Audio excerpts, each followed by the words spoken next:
initial performance was solid, not spectacular. 8.5 tackles for loss, 5 sacks, led the Wildcats. Now, this is a guy who was the targeted player for offensive line coaches, knowing they had to contain going in. With that said, his performance was not up to the level of Warren Sapp, but that workout when he ran that 4.8 at 325 pounds, did 30 reps, drew Warren Sapp comparisons. That's why he's up there as high as he is right now, Mort. The only thing about it is that Robertson didn't have the great players around him like Warren Sapp did at Miami. Well, fast wins the Super Bowl. I mean, we all saw that. And so everybody, you imitate the champs, and certainly would want to imitate Tampa Bay. There have been a record, we probably will have a record defensive lineman taken in this draft. 9 were taken 2 years ago and once in the 70s. We could have 10, 11, or 12. But whether you're defensive line, DB, quarterback, running back, which we may have the lowest in the first round that a running back has ever gone in the common draft, a couple of the storylines. Denny, whether you're picking 1, 3, or 30, what's the action like right now? Exciting right now, because what you know is this is America. We've got great football players, whether you're 4 or 24. What you know is a lot of good players, and I'm going to get me some. And there's nothing better than the draft to acquire talent to build a championship team. But you better have a plan. You're picking 24, you better have 20. What did you tell us? You got to have 24 players. That's what you know. You know there's got to be, and if you don't have 24 players you love, keep looking until you do. And the Jets better have 4 in mind where they're sitting right now. I guarantee you, those guys are good. They've been in the playoffs 2 straight years. They know they've got 4 players they love. They know what they do. Well, you know what?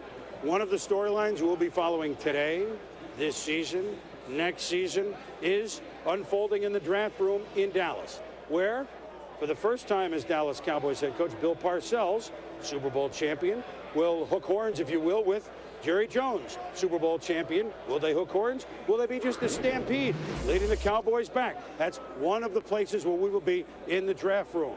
But it's all conjecture until we open this thing. So why don't we do that, okay? Isn't it about time? Let's go to the commissioner.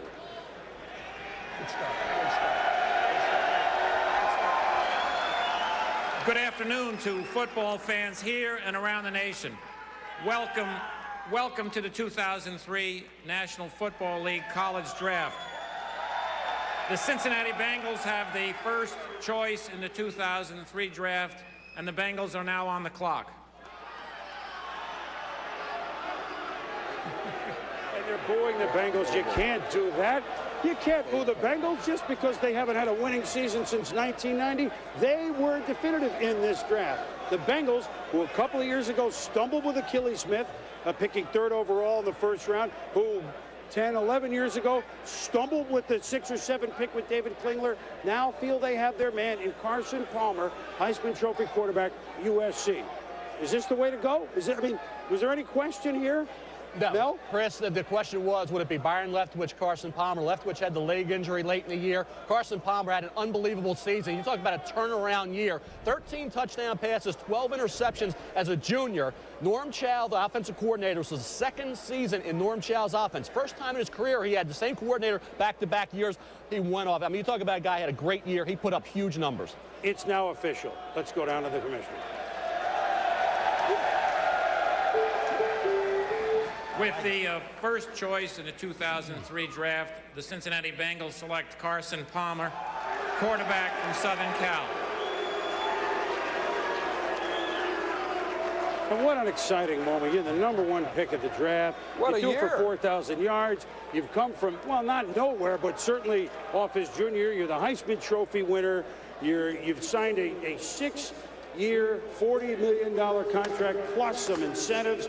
You're the 4th overall pick to be a quarterback, 4th #1 overall pick in the last 5 years, and you have a chance one day to perhaps say, hey, I was a cornerstone in turning around the Cincinnati Bengals. And if that's the case, that is quite a statement, isn't it? Well, it really is, and I think the Cincinnati Bengals is did quite a 2 great statement. things. They hired Marvin Lewis first, and took Carson Palmer first also.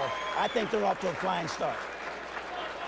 And there was some debate a while, but it looked like they knew exactly what they were doing. What a change this year was for Carson Palmer. Well, it was, you know, this is a guy who started 4 years at Southern Cal, but he went through a lot of quarterback coach changes, and once he settled in with Norm Chow, the offensive coordinator there at Southern Cal, and Steve Sarkisian, the quarterback coach, he really started to bloom, and in his second year under those guys, he is the Heisman. And Mort, you talk about a guy did not begin the season as a first-round possibility. Began as maybe a second or third rounder. I said 13 touchdowns, 20 interceptions. Not impressive statistics as a junior. This season, though, 33 touchdowns, 10 interceptions. Dramatically turned around that touchdown-interception ratio. A guy that physically has it all. 6'5", 235 pounds, mobile for a man his size. Great arm, and I said all along, if they felt he was the next Troy Aikman or Drew Bledsoe, you take him, you get him signed, you get the deal done. There's Green Kelly making the catch. He had Mike Williams, a spectacular freshman receiver, #1 there, best freshman receiver in America. So he did have talent around him. You see the mobility here, the ability to avoid, the strength, to shake off the tackle, move on, and hit the receiver down the field. That's Mike Williams again. So I think when you look at the lack of fire and maybe enthusiasm, passion, everybody said the same thing about Troy Aikman when he came out of UCLA. Was he fiery enough? Was he emotional enough about football? Yes. He turned out to be, obviously, an exclamation point. Definitely yes, Chris. Carson Palmer in the same mold of an Aikman and a Bledsoe going to the Bengals. You know what's interesting? And look, often the Heisman Trophy winner, well, as it should, goes to the best guy in college. This is not about a projection to the pros, but it's the first Heisman Trophy winner that we have #1 overall going since 1987, quarterback Vinny Testaverde. It's happened 17 times that the Heisman has gone #1, but it hasn't happened since 87 Vinny, 86 Bo Jackson, and some of the names he's joining are Billy Sims, Paul Hornung, Tom Harmon, so #1 overall Heisman Trophy, and that certainly is a change. Chris Fowler, who has covered Carson Palmer his entire college career, was with him at the Heisman, of course, is with him right now as he takes a huge step to the rest of his professional life. Chris? Boomer, thanks. It is another special New York weekend for Carson Palmer. 4 months ago, it was the Heisman Trophy. 2 days ago, you signed the contract. So you're the only guy back in the green room that knew your fate coming in, but still, you said your heart was pounding when they called your name. Oh, definitely. I was definitely nervous, and anytime you're on live TV and there's cameras around, I just naturally get nervous. Well, there's going to be a lot of cameras around you in years to come. The #1 pick, the pressure that goes with that, the history of the franchise, just the toughness of playing quarterback at the NFL. You feel like you're going to be prepared for all that? You've been through plenty at USC. Yeah, definitely. I've been well prepared and in Los Angeles at USC and kind of been through the ringer there. So I've definitely had some experience with some ups and downs, and hopefully there'll be a lot more ups for me. What are your plans for year one? David Klingler, Achilles Smith, 2 guys the Bengals took, maybe didn't expect to play in the first year, ended up doing so. Would you like to sit, or do you want to get right in there? Of course, it's going to be tough to sit just because of my competitive nature, but there's a great quarterback there now, John Kitna, and he's a veteran, and he's been in this league for a long time, and hopefully I'll have a chance to really learn a lot from him and kind of grow underneath him. Kitna wears your #3, though. You're wearing #9, right? Yeah, I had to switch it up. Well, Carson, wish you the best of luck with the Bengals. Thank you. The newest Bengal, top pick, first Heisman winner to be the top pick since Vinny, Chris. All right, Chris and Carson, thank you very much. Of course, one Heisman Trophy winner from USC that went #1 overall. I looked at the list real quickly. A guy named O.J. Simpson with the Buffalo Bills. If Carson can be close to how successful he was on the football field, then we have something. And certainly hoping that is the coach of the Cincinnati Bengals, Marvin Lewis, as his era in Cincinnati begins with our Coors Light video conferencing. And Marvin, we welcome you as head coaching ranks. We welcome you to the draft show so quickly. And when did you know that Carson Palmer was your man? We knew about 2 weeks ago, Chris, and so we've just worked hard to get him signed since that point. Do you have a game plan? I know he's just gotten drafted here. You have John Kitna. There are many ways to go with a young quarterback. Some could sit for a couple of years, some maybe later this year. I don't want you to predict how your season goes, but is there a game plan, and when we'll see Carson Palmer start for the Bengals? Well, the important thing was for us to get him signed so he could get started right away with the rest of our players. And Carson was really anxious to do that, and so he helped get that done. But we really want to, hopefully we'll have a great season with John, and we'll pick it up from there. What will be the difference now with the Cincinnati Bengals with you as head coach? You made the draft pick in a hurry. What will be the biggest thing you can bring to the Bengals to change a decade or so worth of negativity, Marvin? Well, I think the biggest thing we're looking to do is realize that it's not places that lose, and it's people, and we uplift our professionalism and everything we're doing here, and we've been off to a great start. Well, I know you've waited a long time for this chance. It's long overdue. Good luck, and we'll be talking to you later. You are off to a great start. Thank you. Thank you. Marvin Lewis, the new coach of the Bengals. Denny pointed out, new hats. I kind of like when they changed in '81. You know, they went to the Super Bowl when they went with those tiger stripes. We'll be back with Detroit on the clock. I'm Carson Palmer. Huh? Did I mess that up? What was the question? Let me start over. You're watching the NFL draft on ESPN. Mississippi. 3 Mississippi. I want military-style push-ups. 4 Mississippi. Welcome to the big time, Ruck. 5 Mississippi. Madden, NFL 2004, EA Sports. It's in the game. Product not yet rated.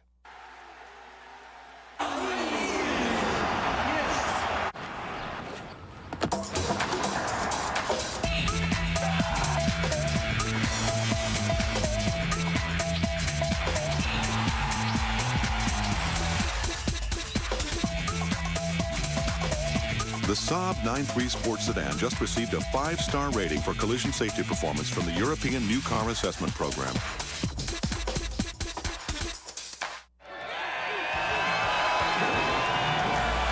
We are back in New York, but that's the scene at Ford Field in Detroit. Well, I guess the Lions must have been off to a 6-1 start under Steve Mariucci. They haven't even drafted yet. Oh, that's great. That's great. That's what this draft is. It's April, and we're ready for some football, aren't we? And so the Detroit Lions, who have taken more phone calls than probably Ma Bell lately. We said New England kind of dropped out. They can't move out of there more. It's a local kid. Oh, and I think they're going to give their fans something to cheer for. What I'm hearing is that all the trades are now off the table, and the Lions are poised to pick unless something dramatic happens here at the last second. And if they are poised to pick here, they certainly are poised to pick Charles Rogers, and then you get the Houstons and the Jets picking, and I think that all fall in line exactly how people think it will. Well, the good news here is that you pick early and you get a guy like a Charles Rogers. That's what the bad news is. They were 3-13 last year, changed coaches. Marty Morningwig out. Steve Mariucci hired over from San Francisco early on last year in the 3rd overall pick. They got Joey Harrington. It just wouldn't make sense to me to give him a weapon. Give him a weapon. Get 10 years of Harrington to Rogers, right? Absolutely. Give him a big play weapon, too. One that everybody in the city of Detroit, the state of Michigan, knows can make big plays. And you know, but there was some controversy involving Charles Rogers as we were leading up to the draft, because at the Indianapolis Scouting Combine in February, he tested positive for what was called diluted urine. And now what that turned out to be was excessive water in the sample. And Charles Rogers explained it as saying he woke up that morning, couldn't produce a sample, drank a lot of water, ended up with a diluted sample. That counts as a positive test for the NFL. He could be randomly tested, but it certainly had no impact on this draft because there was no documented evidence that this kid ever had a problem. So, but it was something that certainly came up. And problem, this isn't like a long sheet of theoretical problems as we've seen. We can get into it, but I don't think it's purposeful to get into someone you drafted at this point, Denny, Randy Moss, because the pick is in and they got to go home. They got to go home. The whole state's been watching him for the last 4 years. Let's go to the podium.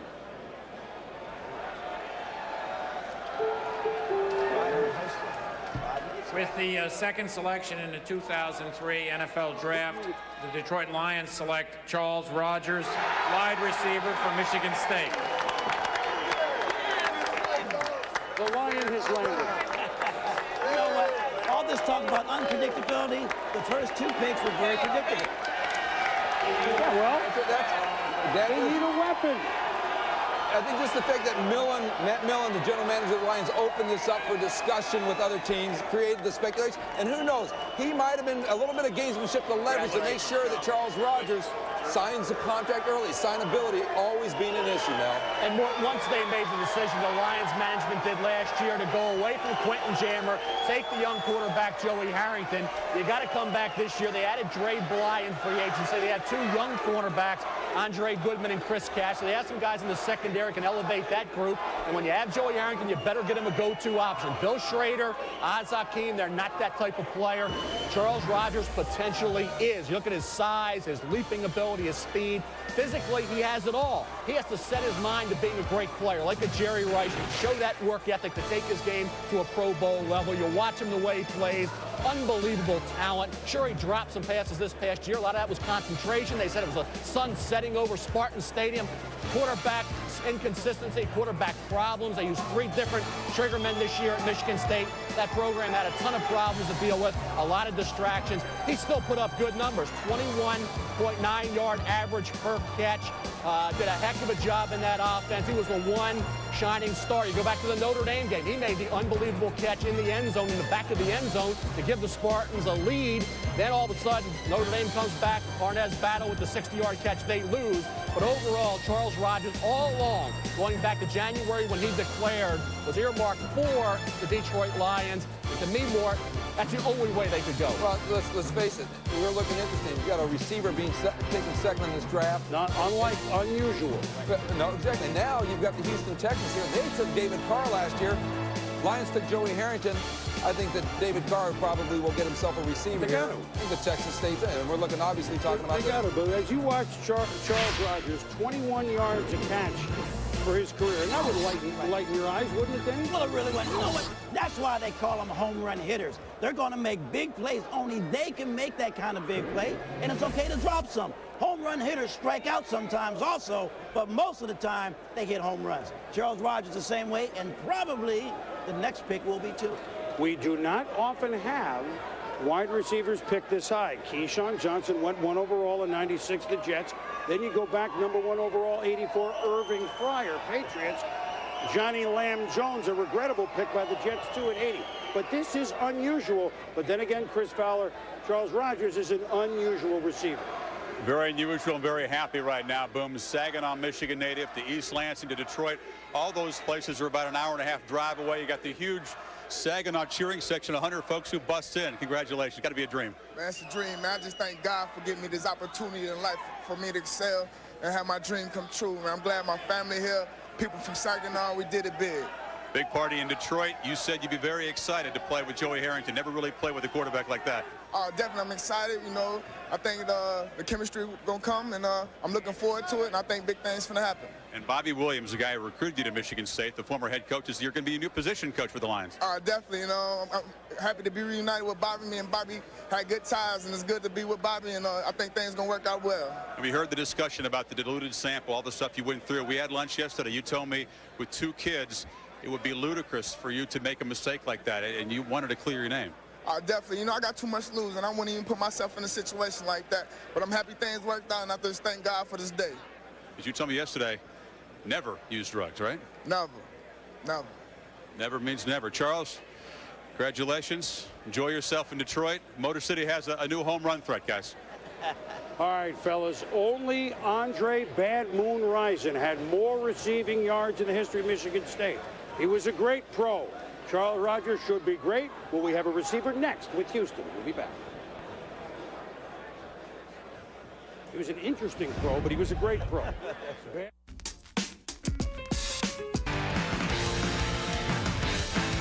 back to the 2003 NFL Draft, presented by Coors Light.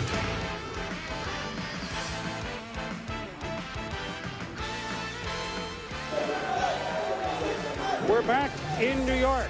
We've just seen one wide receiver, Charles Rogers, go to his young quarterback, Joey Harrington, with Detroit. And now the Houston Texans, off a very impressive 4-win expansion season. Let's not forget that. David Carr was sacked a record number of times, but they took him 1 last year. He stood in there, and now let's get him some weapons, i.e. Andre Johnson, big guy across the middle from Miami. Guy that's, I don't know, built David Boston like maybe. I mean, big guy. He's not afraid to go in traffic. Don't they have to do this, guys? A weapon for him? Well, it's been too predictable, as Benny said so far. That can change down the road a little bit. But I think when you look at Houston, the question I have, left tackle as well as wide receiver. They need somebody to protect David Carr, but they also need that big play option. It's not Corey Bradford necessarily on a consistent basis. Juwan Dawson's more of a 4 or 5. Jabbar Gaffney, their second-round pick last year, has ability as a 2. But Andre Johnson's a go-to feature receiver. And let's the pick. They didn't wait long. They view him. They want him to get open right now. So let's go to the commissioner. Let's see.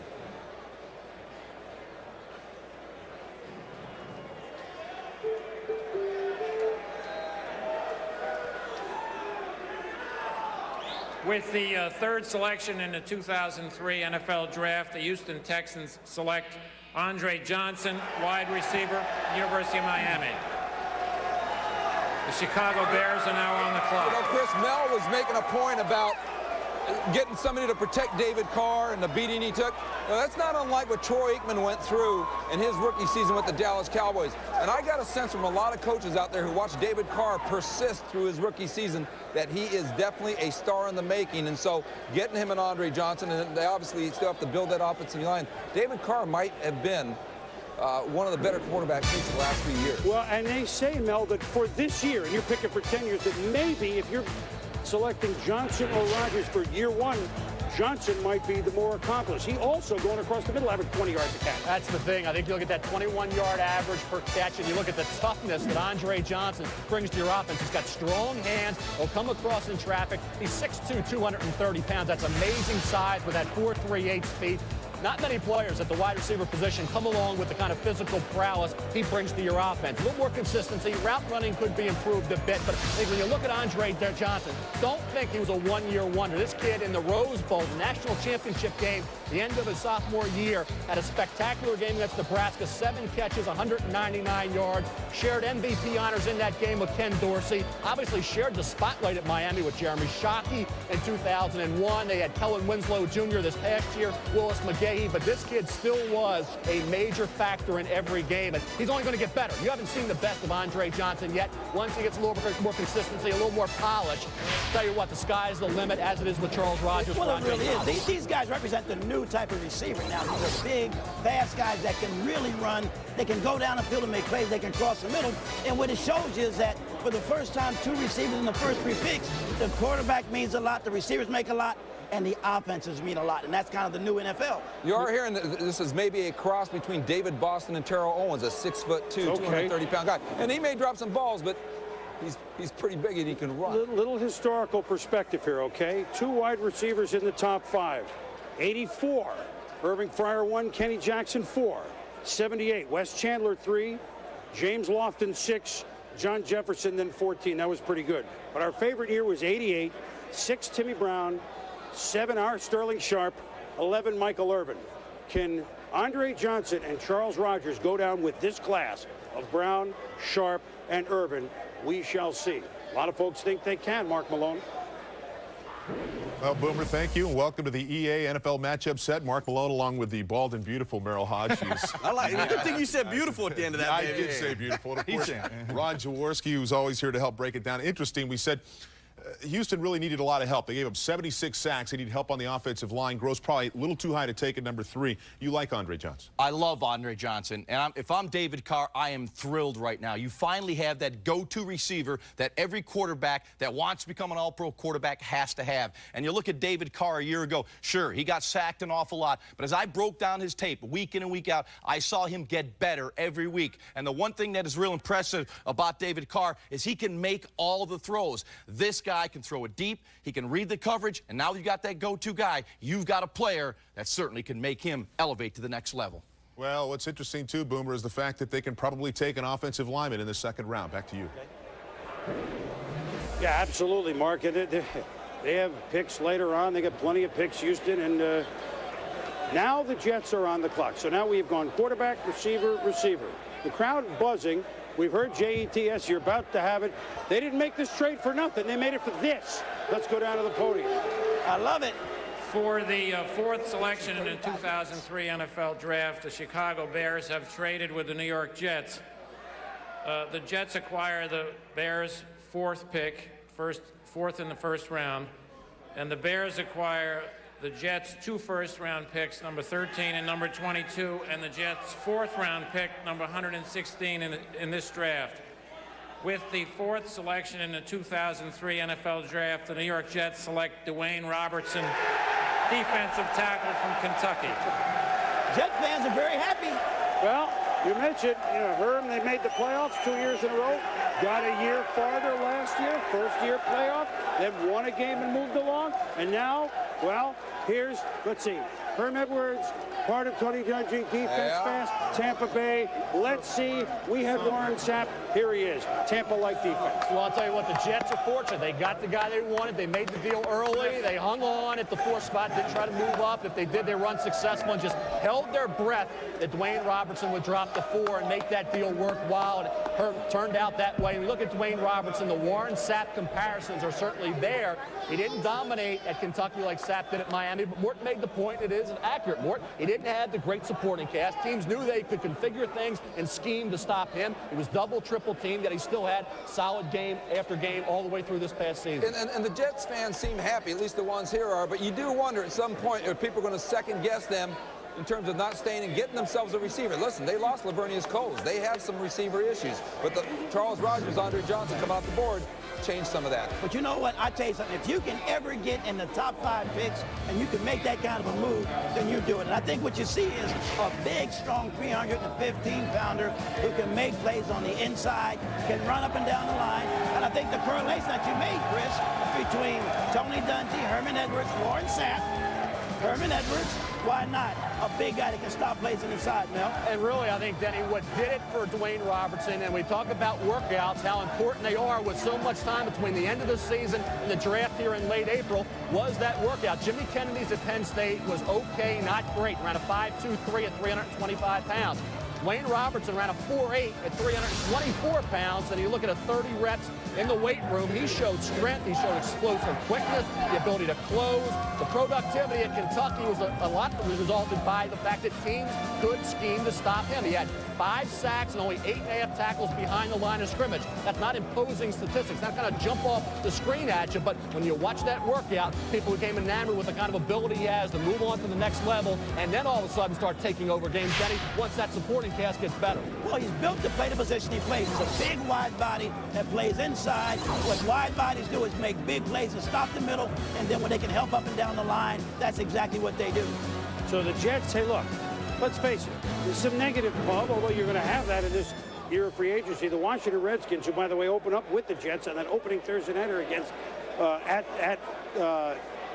well, it was FedEx Field, whatever, positively, absolutely will be the opener on ABC on the opening Thursday night. The Redskins signed about every guy off the Jet roster, hoping perhaps to win in a forfeit. I don't think that's happening now. Dwayne Robertson is now a Jet, and so the Jets now have negated the negative 6 weeks of publicity in the New York sports pages. They're winners for now. We are only, of course, late April. And now, the Tuna and Jerry Jones on the clock. Hello. Surf and turf.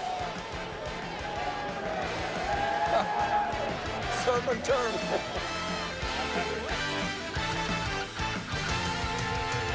8 catches and 13 touchdowns. Sing it! I'm Charles Rogers. Sing it! I'm Charles Rogers. I had 68 catches and 13 touchdowns. I'm Charles Rogers. I had 68 catches. Welcome to the big time, Rook. Madden NFL 2004. EA Sports. It's in the game. Product not yet rated. Is there a bigger crapshoot in the NFL draft? Lest we forget, we actually wasted time debating who was a better draft pick, Ryan Leaf or Peyton Manning. Joe Montana was a 3rd rounder. The only sure thing about the NFL draft is that Jet fans will hate their pick. Love him, hate him, you gotta watch him. Rome is Burning. Premieres Tuesday, May 6th at 7 Eastern. Jim Rome is back on ESPN. We are back in New York with the Dallas Cowboys on the clock. 4 picks in about 20 minutes, which is very Indy 500-like.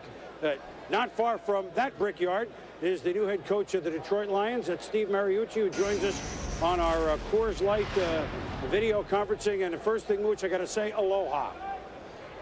Boomer, how you doing? Good to see you. Charles Rogers, was there that much back and forth these last few days with the supposed question, or was that, did we make too much of that? Well, we were interested in Charles Rogers for a long time, and we're happy to have him, believe me. We got a lot of phone calls from other teams trying to move up to that 2nd pick, but we felt that it was in our best interest as an organization to sign a great receiver with great speed, and not to mention he's a local homegrown kid, and And the fans I know here in Detroit and throughout the state of Michigan are very excited, as we are, to have Charles Rogers. You've taken a lot of your time since you took over the Lions at assessing what was left over from a team that didn't do very well last year.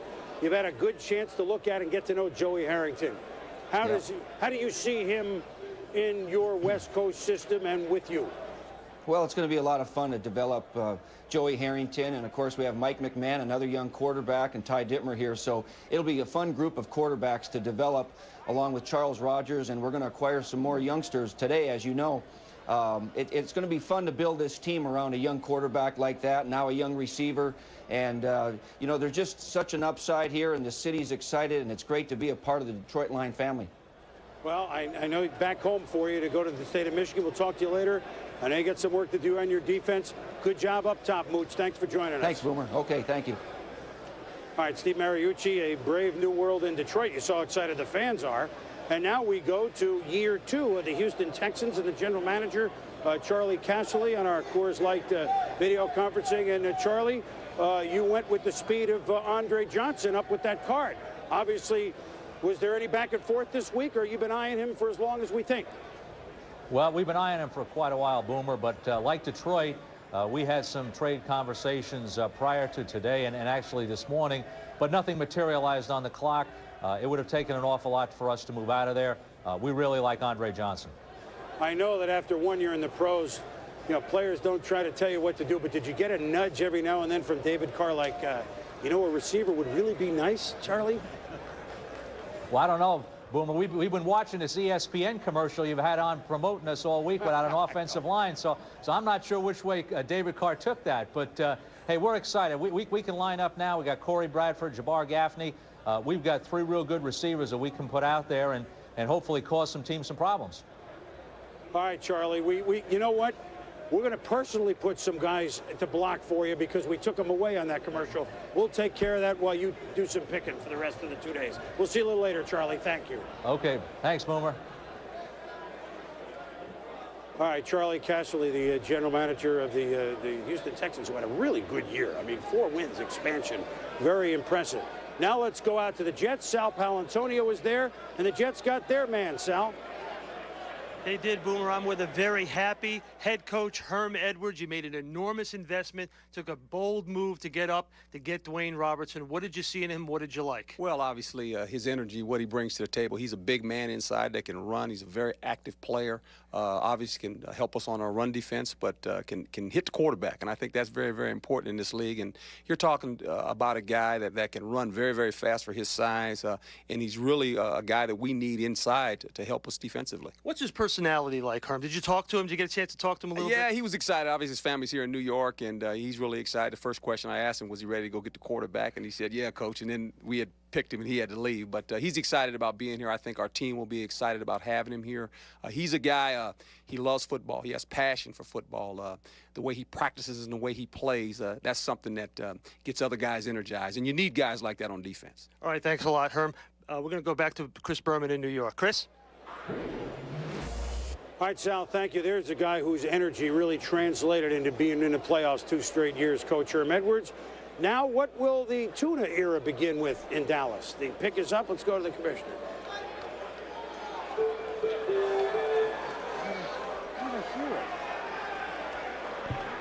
With the 5th selection in the 2003 NFL Draft, the Dallas Cowboys select Terrence Newman, cornerback from Kansas State.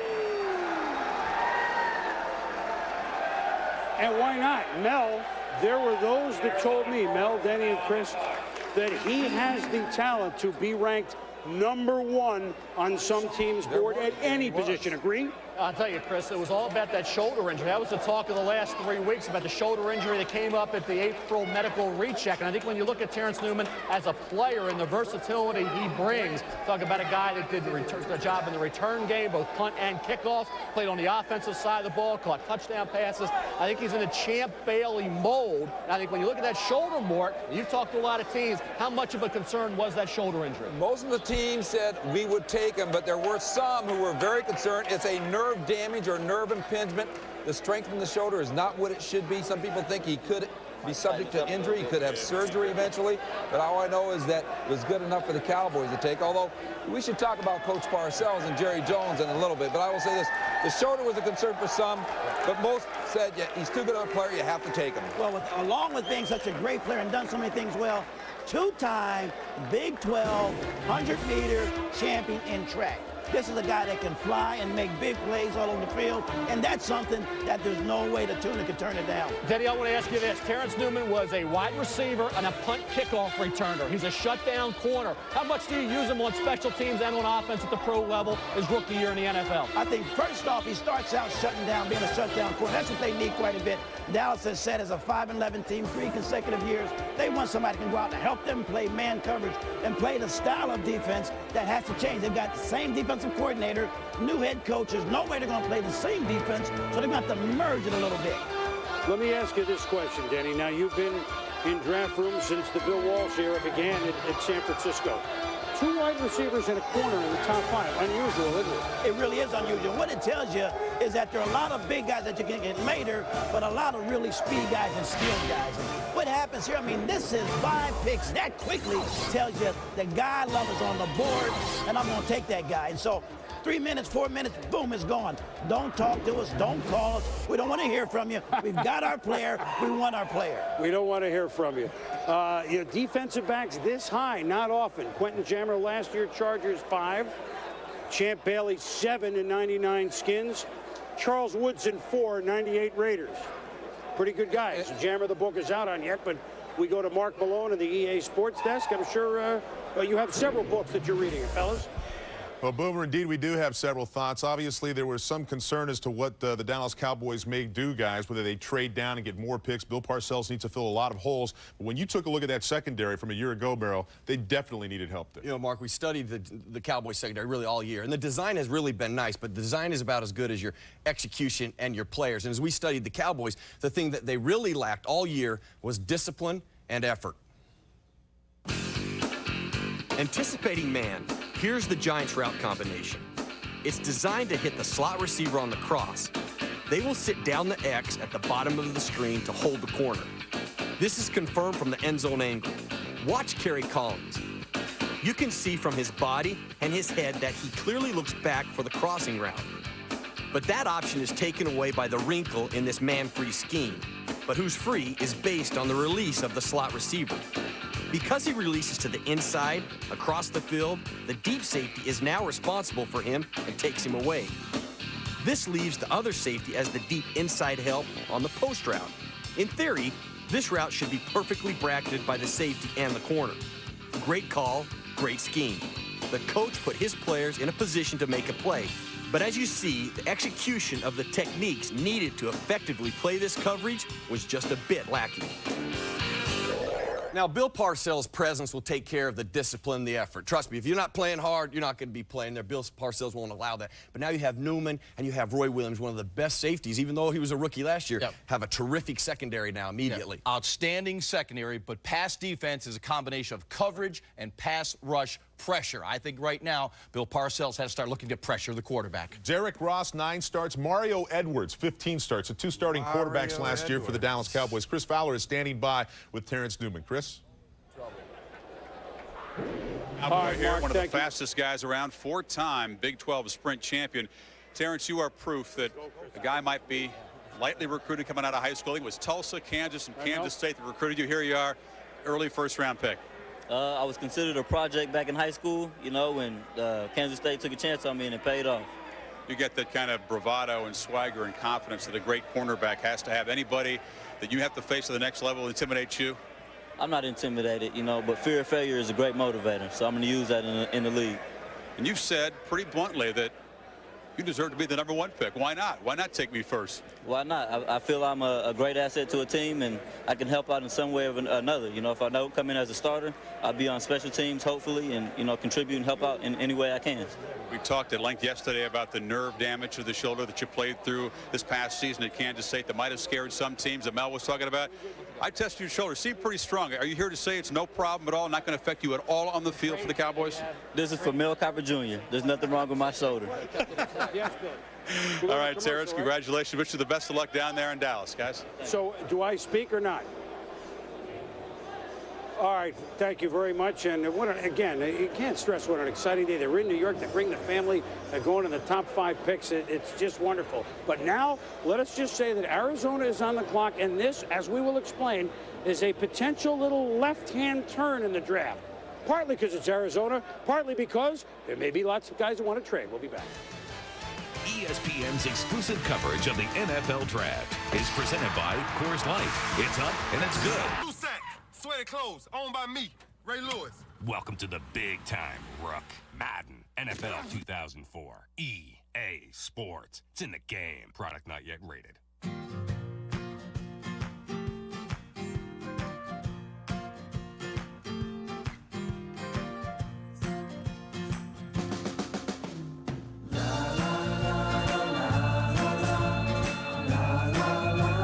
If it didn't have so much style, it'd be just like any other midsize car. Get a 2003 Saturn L Series Ion or View at 0% APR financing for 5 years. For restrictions, see your retailer. Marcus Trufant, DB North, my INTs. Carry my B-A-G. Welcome to the big time, Rook. Madden, NFL 2004. EA Sports. It's in the game. Product not yet rated.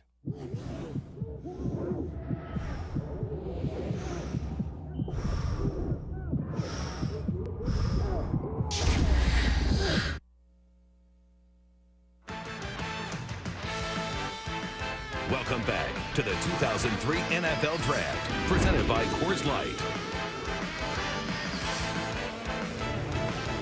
All right, the look in the green room, and this is about the time that everybody's trying to scamper to get in a position to pick Byron Leftwich, the personable quarterback from Marshall. And is this the time that Terrell Suggs, who plays in Sun Devil Stadium, might be drafted by the same team? He could park in the same spot, change in the same locker. I mean, they don't have to move him. Think of all the money you could save if you didn't have to spend moving expenses for these players, right? Especially this one. I mean, Terrell Suggs, 24 sacks. What more do you want from a football player? I mean, he's done everything you've asked him to do. Now, don't get swayed by this 3 months period of workouts.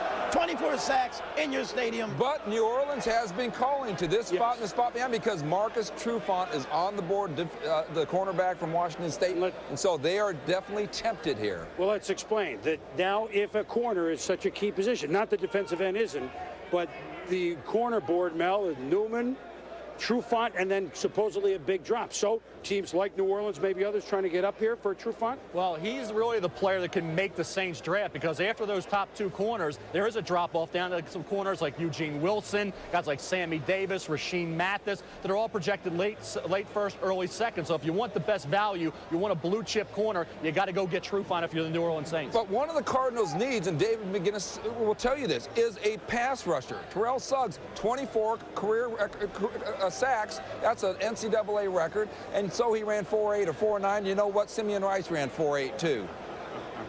Well, the Arizona could look. I mean, they've been drafting defensive linemen every year, it seems. But we'll debate that when that comes. Where are you going to get another guy like this? Let's go over to our other set here in New York. Susie Colbert joining us for gavel-to-gavel coverage. Every pick made, she'll be here with Mike Boland. And you can tell that we're closer to the fans up here. The guys made the point. An NCAA record, 24 sacks for Terrell Suggs. There are lots of reasons why a player could drop in the draft, need and whatnot. How much do you think the workouts really affected him dropping? Well, if he does drop, it is going to come off of that workout in the 4.8, but the 4.8 540 that he ran. But should it? Absolutely not. I talked to Terrell Suggs a couple of days ago. He said, if I don't see another bench press, stopwatch, or cone again in my life, it won't be too soon. Look what this guy can do. This is the wide angle here when he's going to line up wide. He's at top speed in 3 steps. Forget the 40-yard dash or how far he's got to go. In 3 steps, he's turning the corner on the tackle, and he's getting pressure on the quarterback, which is exactly what the Arizona Cardinals need. Here, he plays a little closer to the offensive tackle. Now he has hand play. The tackle's going to extend. Watch his left arm come and knock off the elbow of the offensive tackle. He can do excellent hand play, get by, turns the corner, change the direction, and he is in.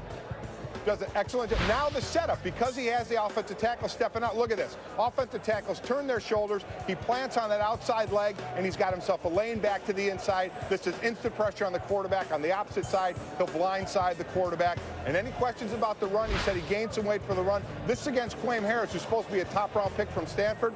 Straight hit, nice hands into the chest.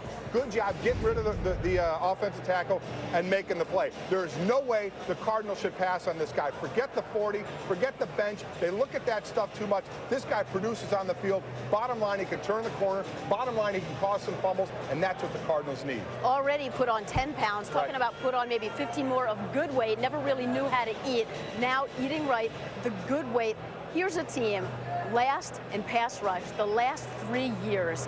How do you pass on a guy like that? Well, you don't, and it's not so much just about the sacks, because everybody wants to see the sacks in the box scores. You look at cost fumbles that he's going to have, and just hits on the quarterback. When he comes around the corner and he's forcing the quarterback to get out of the pocket, that's when you see some breakdowns. That's when you could possibly see some interceptions as well. So don't just look at the sacks and the cost fumbles all the time, but look at what it causes on the outside. It's not only the numbers. He's going to get quick pressure on a defense that does not get quick pressure on the quarterback. Got to take it. Maybe it's another case of the Julius Peppers last year. There were some doubts about it. He certainly proved everybody wrong. Chris? I don't think there are many doubts about Julius Peppers now, gang. That's for sure. And guess what? They did it, but not what you think. Arizona. Uh-oh. Don't tell me. Don't tell me you're traded. Of course it is. Don't do it. With the 6th selection in the 2003 NFL Draft, the Arizona Cardinals have traded with the New Orleans Saints.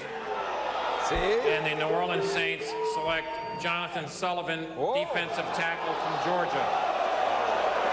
Right team, well, different player. Did we just say that there would be a left-hand turn at this point of the draft? And that's where it was, too. No one expected them to take Jonathan Sullivan, I guarantee you. Everyone said Trufant, Washington State quarterback, because Terrell Suggs, maybe Arizona feels we drop back a little bit, we can still take it. This is a major upset, a major left turn. But the one thing that was happening here is New Orleans, when they did call the Detroit Lions, they were talking about Dwayne Robertson. So clearly they identified to some people there was a defensive line need that they're concerned about. And I got to tell you, Jonathan Sullivan, the Georgia guy, I know the Georgia coaches, speaking to them, they think this guy's going to be a great pro, Mel. Well, they went with Charles Grant, same program last year, Mort, in the first round. And you look at a guy like Jonathan Sullivan, production actually outplayed when you really go back to game films. Richard Seymour and Marcus Stroud, two more physically imposing defensive linemen at that same program. You got to credit Jim Donnan. Jim Donnan recruited all these great players at Georgia. Yep. Mark Richt was able to take it to a new level this past season, but Jim Donnan did a heck of a job recruiting. You see Jonathan Sullivan there. The energy level he brings to a defense is going to really elevate that group. But still, the cornerback spot, Mort, not taking Marcus Trufant is something you have to look back on. They need help at that position. They had a chance to get the super blue chipper, the second blue chipper in this draft behind Newman at that spot. To take Sullivan is a curveball. Well, there's no question that it's a little bit of a surprise, but the fact that they tried to go up to number 2 to get a Dwayne Robertson tells you that they definitely had defensive tackle on their mind. And the trade, well, we will wrap that up, or we assume it's for the 2 ones that New Orleans has, one of 4 teams that has 2 first-round picks. We'll get that to you. And Byron Leftwich next for On Deck.